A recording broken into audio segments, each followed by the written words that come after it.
ሰላም የዴሊ ቤተሰቦች እንደምናላችሁ። ዛሬም ትኩስ ዜናዎችን ይዘን ቀርበናል። ሁሌም እንደምታደርጉት ሁሉ ሰብስክራይብ፣ ሼር፣ ላይክ፣ ኮሜንት በማድረግ ትብብራችሁ አይለየን።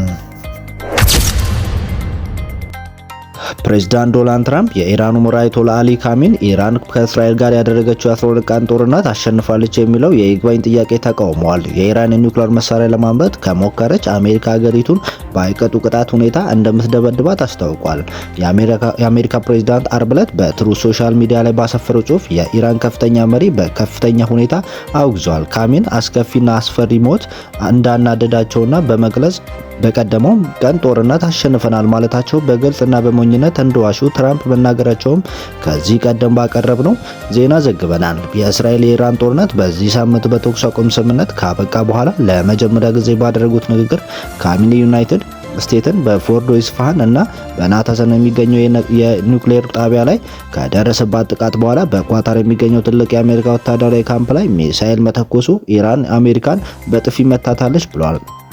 ትራምፕ አርብ ዕለት በሰጡት መግለጫ እስራኤል ከመጨረሻው ድል እንድትመለስ እንደጠየቁ ተናግሯል። ሀገራችን ወድማለች፣ 3 ክፉ የኒውክሌር ጣቢያዎችን ሙሉ በሙሉ ወድመዋል። አያቶላህ የት እንደተደበቁ በትክክል አውቀን ነበረ። እናም እስራኤል ወይም አሜሪካ የጦር ኃይሎችን በዓለም ላይ ታላቅና ኃይለኛ የሆኑት የአያቶላህ ህይወታቸውን እንዳይጠፉ አልፈቀድኩም ነበር ብሏል። የአሜሪካ ጥቃቶች የኢራን ኒውክሌር አቅም አውድመዋል የሚለው ጥያቄ አወዛጋቢ ነው። የተሰራጨው ደህንነት መረጃ የትራምፕ አገላለጽ በመቃወም ወታደራዊ ጥቃቶችንና የኢራን ከኒውክሌር ማምረት ለጥቂት ወራት ብቻ ወደ ኋላ እንዳስቀራት ገልጿል። የአሜሪካ ፕሬዝዳንት ካሚኒ አስተያየት የቁጣ ጥላቻና የንቀት መግለጫ ሲሉ ከገለጹ በኋላ ማዕቀቦችን የማንሳትና ሌሎች ነገሮች በተመለከተ ሲያደርጉ የነበረው ስራ እንዳቆሙ ተናግረዋል። እነዚህ እርምጃዎች ኢራን ሙሉ፣ ፈጣንና የተሟላ ማገገም እንድታደርግ የተሻለ እድል ሊሰጣት ይችላል እንደነበር አክለዋል። ሰበር ዜና የኢትዮጵያና የኤርትራ ጉዳይ ወደ ግጭት እንዳያመራ እየተሰጋ ነው። አንዱ የሌላውን ቡድን በመደገፍ የከረሙት የሁለቱ ሀገራት መንግስት ወደ ለየለት ጦርነት የሚገቡበት የጦርነት ጉሰሞች እየተሰሙ ነው። ሰሞኑን የውጭ ጉዳይ ሚኒስቴር የኤርትራ ሉዓላዊነትን እየጣሰች መሆኑን ጠቅሶ ያወጣው መግለጫ መረር ማለት የሚጠቁመው ይህንን የከፋ ሁኔታ ነው። ኢራን የእስራኤልን በቀጠናው የሚደግፏቸውን ኃይል ለማስታጠቅ ወደ ኋላ የማይሉ መሆኑን በኢትዮጵያና ኤርትራ መካከል የሚታየው እልህና ለጦርነት መፈላለግ የከፋ አደጋ የሚያስከትል ያደርገዋል። የኢራን የእስራኤል ጦርነት ያሳየው ዋና የተቋም መሪዎችን መግደል፣ ወሳኝ ተቋማትን ማውደም ነው። የአብይ የኢሳያስ መንግስት በህወሓት ጋር በነበረው ጦርነት ድሮን ጥቅም አብሮ ታይቷል። በኢራንና በእስራኤል ጦርነት ወቅት ሚና የነበረው ድሮን በኢትዮጵያና ኤርትራ ቀጣይ ግጭት ዋና መሳሪያ ሊሆን ይችላል። ከህወሓት ጋር በነበረው ጦርነት ኢትዮጵያ ከተጠቀመችባቸው ድሮኖች መካከል የኢራንን የማይጠቀሱ ሲሆኑ ለሂዝቦላ፣ ሁቲ ቡድኖች ከድሮን ባለፈ ሚሳኤሎችን ስታስታጥቅ የነበረችው ኢራን በመንግስት ደረጃ የኤርትራ መንግስት ልታስታጥቅ ግጭት የከፋ እንዲሆን ሚና ልትጫወት ትችላለች። የኢትዮጵያ መንግስትም በባህር ጉዳይ ላይ እርግጠኛ ሆኖ እየተነጋገረ የሚገኘው ቃል የገቡት አገራት እንዳሉ በመጥቀስ ጭምር ነው። ይህም ዓለም ልብ ቀጥ ሊያደርግ የደረሰ የነበረው ጦርነት አካል የሆኑ ሀገራት ከኋላ የሚደግፋትም ኢትዮጵያ የኤርትራ ጦርነት የከፋ አደጋ ሊያመጣ ይችላል። በሌላ በኩል መረሳት የሌለበት የእስራኤል ኢራን ጦርነት በሚሳኤል ሆነ በአየር መቀጣቀጥን ቀላል ያስመሰለ መሆኑ ነው። የሁለቱም ሀገራት ጦርነት እውነትን የተረጋጋ የሚመስል የነበረ የዓለም ሁኔታ ያናጋ ነው። ከሩሲያ ከዩክሬንም ጦርነት ጋር ሲደመር ከተሞች ሆነ ተቋማት በሚሳኤል ማፈራረስ ማውደም እንደ ተራ ጉዳይ ያሳየ ሆኗል። ከግብጽ ጋር በአባይ ውሃ የምትጨቃጨቀው ኢትዮጵያ ሆነች። ከኢትዮጵያ ጋር ውሃ በቀጠነ ጠብ ውስጥ ያለችው ኤርትራ ጋር ሚሳኤል ሌላ ጦርነት ሊያለማምድ ይችላል። የዓለም መሪዎች የኢራንን የእስራኤል መቀጣቀጥ ቁጭ ብለው ሲያዩ የሚመጣላቸው እነሱ እድል ቢያገኙ ሊመቱት የሚችሉት ሀገር ነው። የግብጽና የኢትዮጵያ የኤርትራ መሪዎች 12ቱም ቀን ጦርነት ስልት ሊከተሉ የሚችሉ ናቸው። በቀጣይ ይህ አይነት ተነስቶ መደባደብ ከተጀመረ በማጥቃትም ሆነ በመጠቃት ልትጠቀስ የምትችለው ኢትዮጵያ ነች። ጦርነት አዙሪት ሊያቆየው የሚችለው ክፉ ልማድ ሀገርም ሆኖ ቀጠናው በእጅጉ የሚጎዳ ይሆናል። የዓለም ስርዓትን ትቀበላለህ አሊያም የሚመጣብህን ትቀበላለህ። ትራምፕ ለአያቶላህ ካሚኒ ፕሬዚዳንት ትራምፕ ኢራን በድጋሚ አስጠነቀቁ። ፕሬዚዳንት ኢራን ጦርነቱን አሸንፋለች የሚባለው ውሸት ነው ሲሉ አጣጥለዋል። ትራምፕ የኢራንን ጠቅላይ መሪ አይቶላ የሚገኙበትን እንደሚያውቁ የተናገሩ ሲሆን እርምጃ የመውሰድ ፍላጎት ግን እንደሌላቸው ገልጿል። እስራኤልም ሆነች የአሜሪካ ጦር የእሱን ሕይወት ሊያጠፉ ስለሚችሉ አልነግራቸውም ብሏል። ይሁን እንጂ ኢራን ወደ ዓለም ስርዓት መመለስ አለባት አሊያም ነገሩን ለእነሱ አስከፊ ይሆናል ሲሉ ተደምጧል። ትራምፕ ለአያቶላ ካሚኒ ባስተላለፉት መልእክት የዓለም ስርዓት ትቀበላለህ አሊያም ይመጣብህን ትቀበላለህ በማለት አስጠንቅቋቸዋል። ቻይና በሰው ሰራሽ አስተውሎት AI የሚመሩ ድሮኖችን በመጠቀም በ22 ደቂቃ ውስጥ ዝናብ አዘነበች። ቻይና በውስጥ ሞንጎሊያ በድርቅ ለተመታው የእርሻ መሬት ማይክሮዌቭ የሚያመነጨው በሰው ሰራሽ አስተውሎት AI የሚመራው ድሮኖች በመጠቀም በ22 ደቂቃ ውስጥ ዝናብ ማዘንቧን ተዘግቧል። እነዚህ ድሮኖች የነፋስ የእርጥበትና የደመና መረጃዎችን በመተንተን ያለምንም ኬሚካል ዝናብ እንዲዘንብ ያደርጋሉ። ይህ ቴክኖሎጂ በድርቅ ለተጎዱ አካባቢዎች ተስፋ ሰጪ ቢሆንም አንዳንድ ተቺዎች ዝናቡን ወደ አካባቢው ማዘዋወር ሌሎች አካባቢዎች ከዝናብ ሊያሳጣ ይችላል በሚል ስጋታቸውን እያነሱ ነው። ብሔራዊ ባንክ አንዳንዴ ሊከስር አንዳንዴ ደግሞ ከልክ በላይ ሊያተርፍ ይችላል ሲሉ የባንኩ ገዢ ተናገሩ። የባንክ ገዢው ይህንን የተናገሩት በሕዝብ እንደራሴ ምክር ቤት ቀርበው ለፕላን በጀት ፋይናንስ ጉዳዮች ላይ ቋሚ ኮሚቴ ዓመታዊ ሪፖርታቸውን ባቀረቡበት ወቅት ነው። ቋሚ ኮሚቴው ብሔራዊ ባንክ በምንዛሬው ተመን ለውጥ ምክንያት ኪሳራ እንዳጋጠመው ተናግሮ ባንኩ ከኪሳራ መውጣት ዘላቂና የተረጋጋ ፋይናንስ አቅም እንዲፈጠር የተቀመጠውን ስትራቴጂ ምን እንደሆነ ጠይቋል። የባንኩ ገዢ በሰጡት ምላሽ ብሔራዊ ባንክ ለትርፍ የተቋቋመ እንዳልሆነ መረዳት እንደሚያስፈልግ አስረድተው ብሔራዊ ባንክ የትርፍ መስሪያ ቤት አይደለም ያሉት አቶ ማሞ ኪሳራ ሲባል ሰው የመጀመሪያ የሚያወጣለት ልክ እንደ ትርፍ የተቋቋመ መስሪያ ቤት እቃ ሸጦ ወይም አገልግሎት ሰጥቶ እያተረፈ የሚሆን መስሪያ ቤት መስሎ ይሰማቸዋል፣ ግን ይህ አይደለም ብሏል። ብሔራዊ ባንክ የተቋቋመው የዋጋ ንረትን መረጋጋትን ለመፍጠር የፋይናንስ ዘርፉ የተረጋጋ ለማድረግና ያሉት ገዢው ብሔራዊ ባንክ ከስረ የሚባል ነገር የለም የሁሉም ሀገራት ማዕከላዊ ባንኮች አሰራር ነው ብሏል። ብሔራዊ ባንክ ዘንድሮ አበድሮ ያልተመለሰለት ገንዘብ ስላለ ኪሳራ ደርሶበታል የሚባለው ውሸት ነው ብሏል አቶ ማሞ። ባንኩ ለመንግስት አሊያም ለግል ለባንኮች አበድሮ ያልከፈለው ገንዘብ እንደሌለ የተናገረው ገዢው እስካሁን ያበደረው ከወለድ በትክክል ተመልሷል ሲሉ አስረድቷል። እውነቱን ብሔራዊ ባንክ በስራ ኦፕሬሽናል ትርፍ 27.6 ቢሊዮን ብር እንደሆነ ያስረዱት አቶ ማሞ ብሔራዊ ባንክ አንዳንዴ የከሰረ ቢሆንም ኢኮኖሚውን ሊያረጋጋ ይችላል ብሏል። ለማሳያ ባንኩ ከሌሎች ባንኮች ገንዘብ የሚወስድበት ጊዜ ተለቅ ያለ ወለድ ይከፍላል። ወለዱ ከፍ ባለ ቁጥር ደግሞ የባንኮች ባላንስ ሺት ይነካል።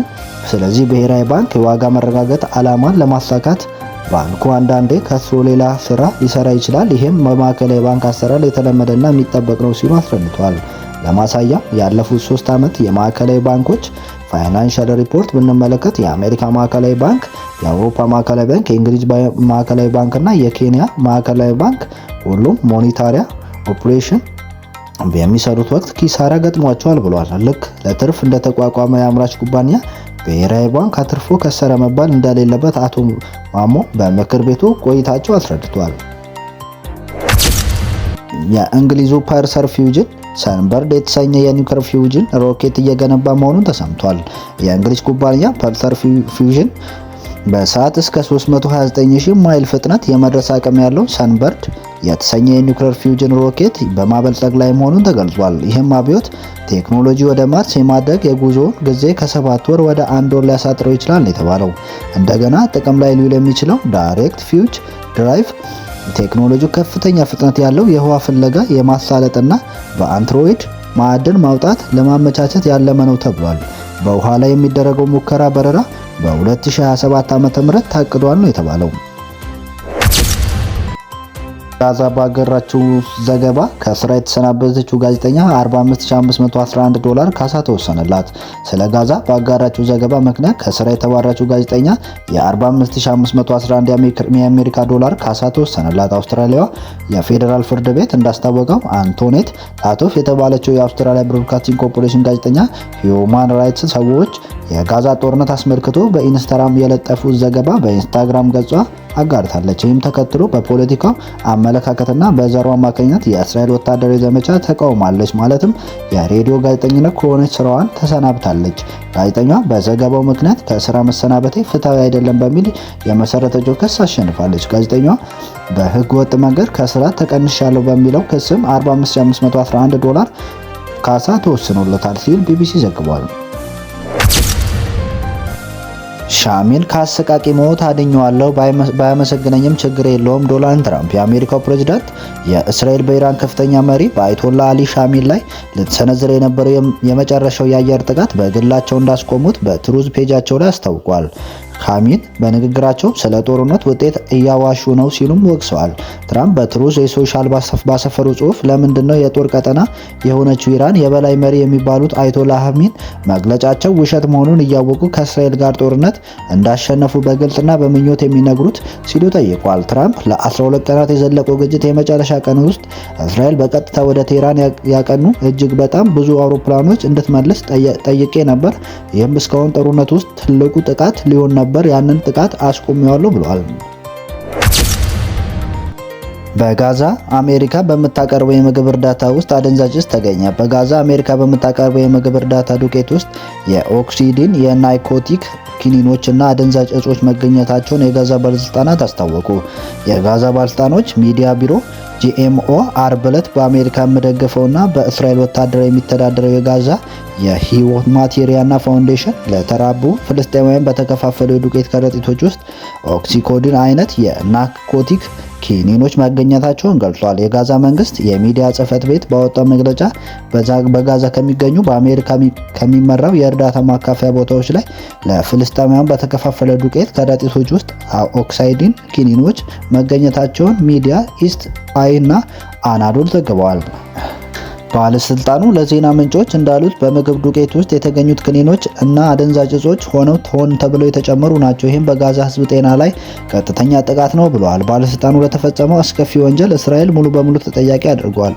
እስራኤል በደቡባዊ መከላከያ ጋዛ ላይ 4 የእርዳታ ማከፋፈያ ጣቢያዎች ለማቋቋም እቅድ የነዳጅ ሲሆን ይህም እቅድ ፍልስጤማውያንን ከሰሜን ጋዛ ወደ ደቡብ ለማፈናቀል ያለመ ነው ብለዋል ሲል አናዶል ዘግቧል።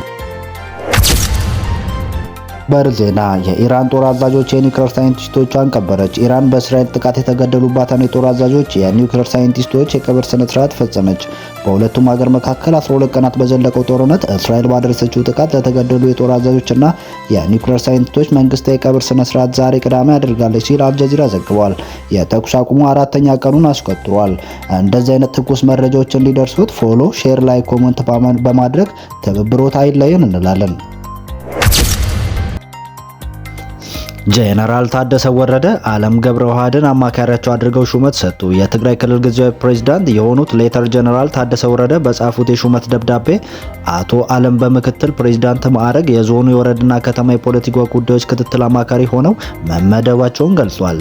የህወሓት ከፍተኛ አመራር የሆኑት አቶ አለም ገብረዋህድ ይህንን ሹመት ማግኘታቸው በጊዜያዊ አስተዳደር ውስጥ የህወሓት ተጽዕኖ እንደሚያጠናክር ታዛቢዎች እየገለጹ እንደሚገኙ የትግራይ ሄራልድ ዘግቧል።